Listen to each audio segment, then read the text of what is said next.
Grim Reaper! My name's Will, and I'm dead. I know it's sad, but hey, a lot of awesome people are dead. It happens. And who knows?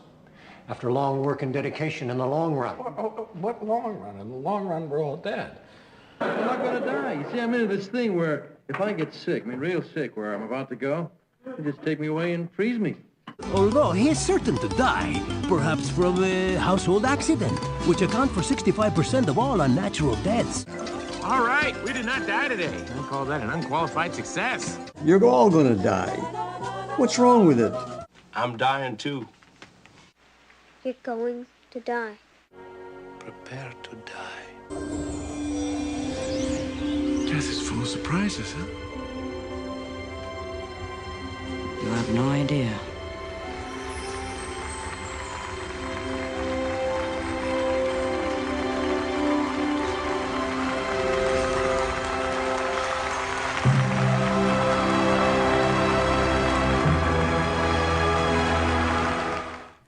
Welcome to Mortality Movies. I'm Gail Rubin, the doyen of death. That's death, not deaf. A doyen is a woman who's considered senior in a group who knows a lot about a particular subject, and that would be me when it comes to the party no one wants to plan, a funeral or memorial service. In this series, myself and our panel of death experts watch film clips related to death, grief, funerals, end-of-life issues, and talk about them so that you can learn and take action to plan ahead for our 100% mortality rate. Our guest experts today are Jane Westbrook, death educator, and Danielle Slupeski, death doula. And we are just having the best time watching movies and talking about death. Now, studies indicate you will remember more information that you see in a film clip or a TV program, 30% more than just a speaker telling you something. So we are going to watch a handful of film clips and talk about the lessons we can learn about today's topic, which is funeral planning. Now, our first clip is from the 2006 film The Queen. Helen Mirren stars as Queen Elizabeth II in the wake of the tragic death of Princess Diana. The public is openly grieving, and you may remember that the Queen, the royal family, didn't know how to respond in this situation to the princess's death. And it was really kind of convoluted because she had already divorced Prince Charles and she died in Paris. And this is a scene where we see how the government is reacting and suggesting to the Queen, who would rather have the Spencers have a private service, that maybe the royal family ought to do something a little bigger.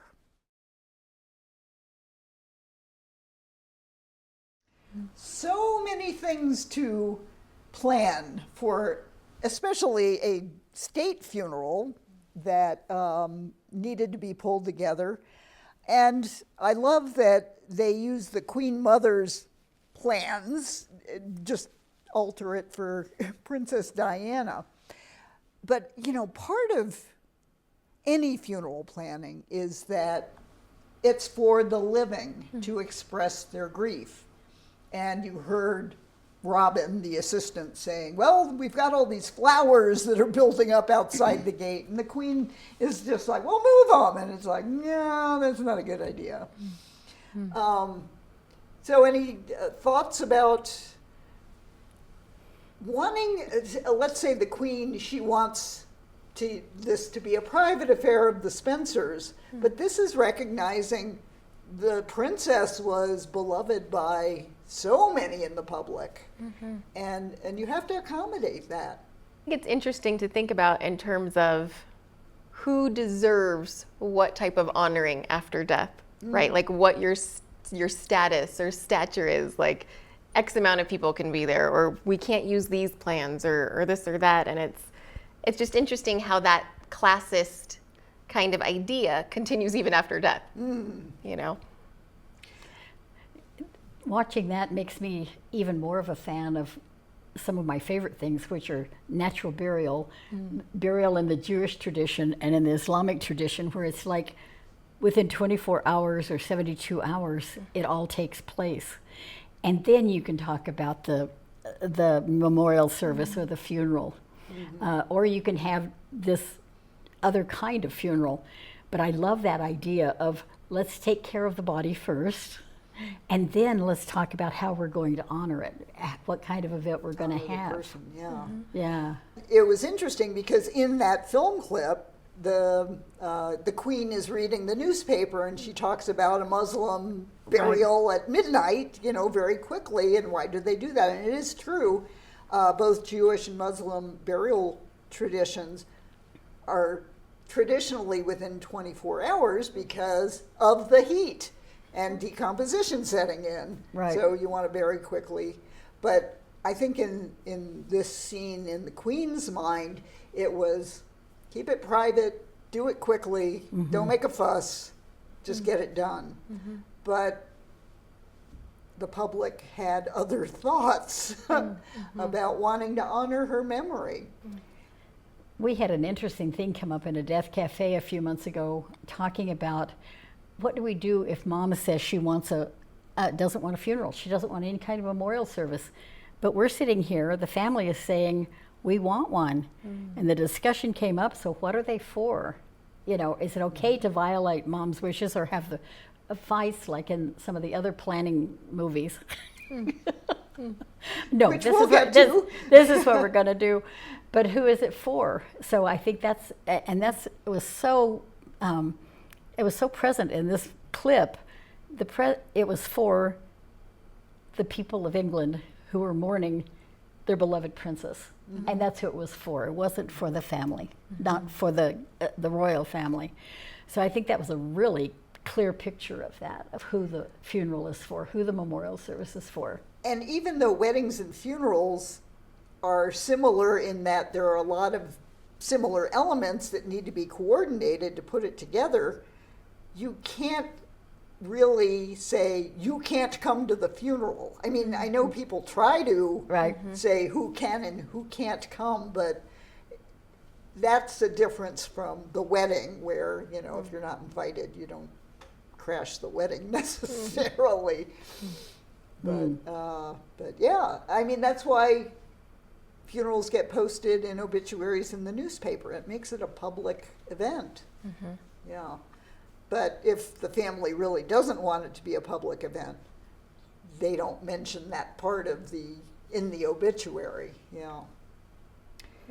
Here's another clip from a really quirky film that came out in 2007 called The Living Wake. This character, self-proclaimed artist and genius, K. Roth Benu, has been informed by his physician that he is going to die in 24 hours. Now, most of us don't get that kind of advance warning, but he has decided to go to a funeral home and make his final arrangements.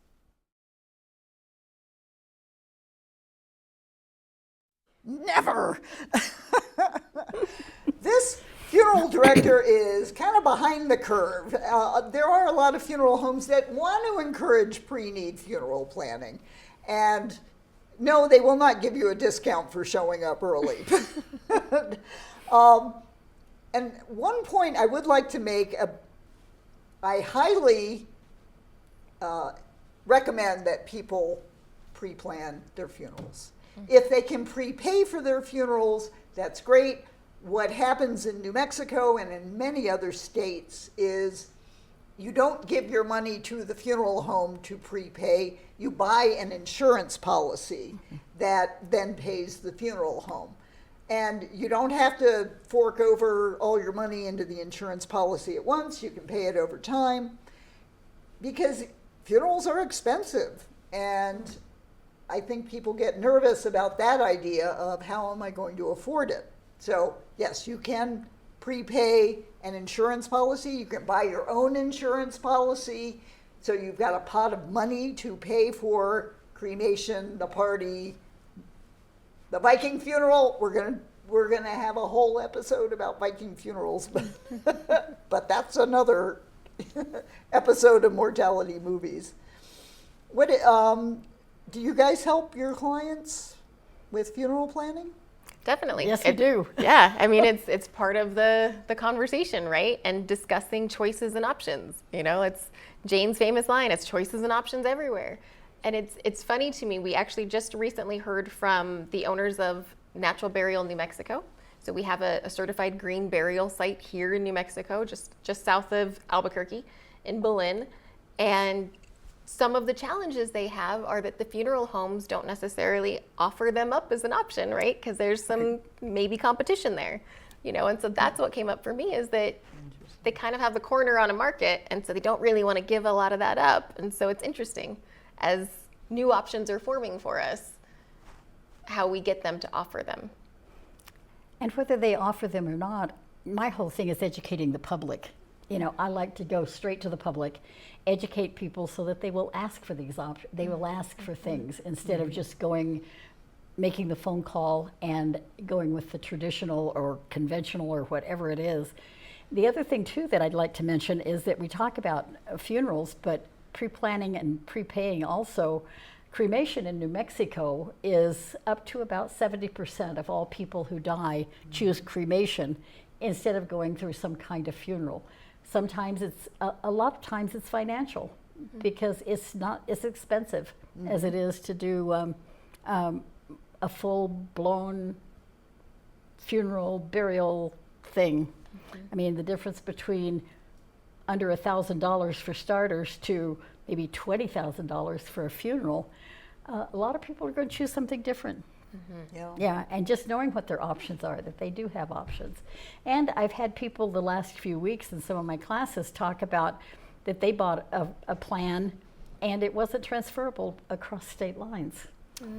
That they bought a funeral plan in some of our neighboring states, and I will not mention, and it was not transferable. Wow. You need to make sure that's transferable, absolutely.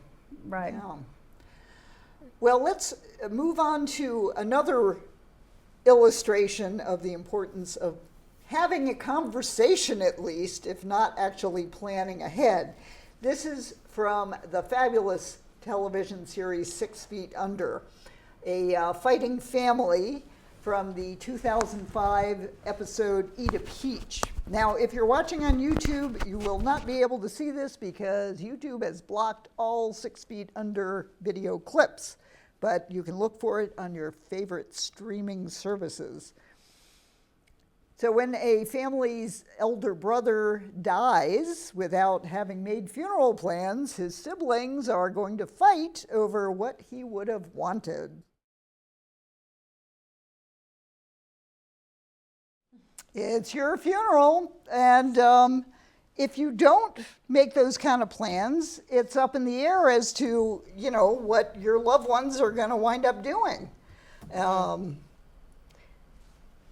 And some people are control freaks. Right, and everybody has an opinion. Yes. You know, and it's interesting too, if we think about it, we're likely a little bit of a different person with each one of our loved ones and with each one of our friends, and so you may have a favorite song with one brother and a different favorite song with another brother. And so that compromise is really important, as is the pre-planning, right, and talking about it. Yeah, yeah.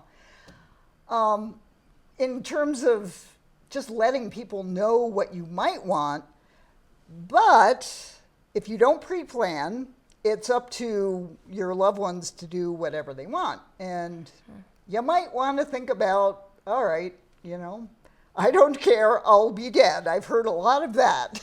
Yeah, that and leaving it up to them. But I really think that helping make those arrangements before you check out is really helpful for your loved ones. You know, it's one less thing that they have to think about, worry about, plan for.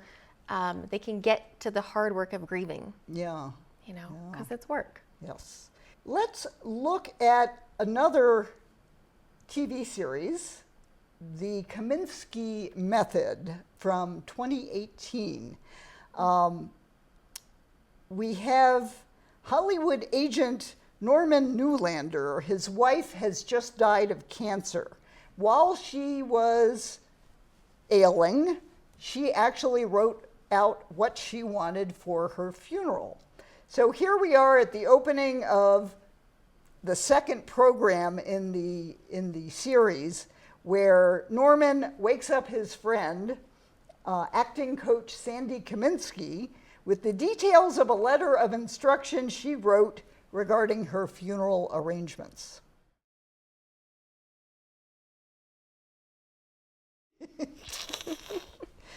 And actually, we do have the funeral from the Kaminsky Method coming in another episode of Mortality Movies.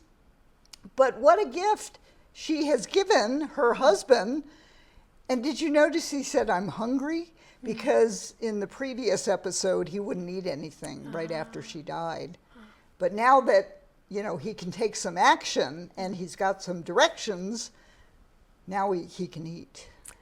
That kind of speaks to exactly what I just said, right? Where if your family doesn't have to work so hard to figure all of these things out, they can get to the hard work of grieving and living, you know, and getting through the death itself. I do think it's interesting, though, we talk about pre-planning and then it's like, but maybe don't be quite so specific. You know? Right. Make it feasible for your loved ones. Yeah. She had a lot of details. And yeah, I don't think Streisand does funerals. So basically, it's important to do pre-need funeral planning. And I hope it's something you guys will consider doing sometime. I do want to mention that we have a contest to identify all of the film clips in the opening and the closing of this program. You think you know what those films and television programs are? Email me at gail@agoodgoodbye.com your list of those film clips, and you can win a t-shirt from A Good Goodbye, the t-shirt with my motto that says, "Talking about sex won't make you pregnant. Talking about funerals won't make you dead." So check it out. Hope to see you online or down the road. Hey, I'm going to buy you these books, I think, because I think you should read them, you know, instead of that cat book. That's pretty serious stuff there. Yeah, because I'm obsessed with death. I think it's a big subject with me. Yeah. Death, to die, to expire, to pass on, to perish, to peg out, to push up daisies, to push up posies, to become extinct, curtains, deceased, demised, departed, and defunct. I'm watching Cocoon. The spaceship is taking the old people into space. That's the happy ending for old people. If only it were that easy, huh? Yeah, I remember seeing this in the theater 30 years ago. But it's a whole different thing when you're in the demographic. So bad. It's like a Black Mirror. So bad. Yeah, it is. Well, I think it looks like death. David, it looks death. like mourning. I mean, it looks... Every movie in every cinema is about death. Death sells.